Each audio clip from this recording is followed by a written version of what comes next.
বহাগ মানেই কপৌ ফুলৰ বতৰ। বহাগলৈ মাত্ৰ আৰু কেইটামান দিন।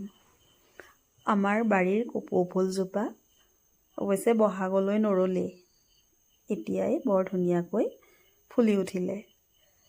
এপাহ অৱশ্যে বহাগলৈ ৰ'ব লাগে। দুৱাৰখন মেলি ফুলকেইপাহ দেখিলে মনটো প্ৰশান্তিৰে ভৰি পৰে। কি যে ধুনীয়া গোন্ধ। ভাবিলোঁ ফুলৰ এই চানেকিটো কাপোৰযোৰত তুলি লওঁ। নিজ হাতেৰে বনাই পিন্ধা কাপোৰযোৰৰ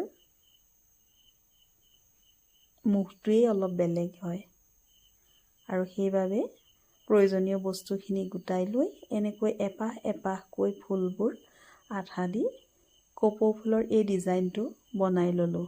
ডিজাইনটো অৱশ্যে মই সংগ্ৰহ কৰি ৰাখিছিলোঁ ছ'চিয়েল মিডিয়াৰ পৰাই বৰ ভাল লগাৰ বাবে, আৰু বৰ হেঁপাহেৰে প্ৰথমে মেখেলাখনি আৰম্ভ কৰিলোঁ। এনেকৈ সজাই পৰাই কাপোৰ এযোৰ পিন্ধিবলৈ পালে মনটো বৰ ভাল লাগে, নহয়নে? নিজ হাতেৰে কৰা কাপোৰযোৰৰ কিবা এটা মায়া থাকে। ডিজাইনটো বাৰু আপোনালোকে ভাল পাইছেনে? জনাবচোন।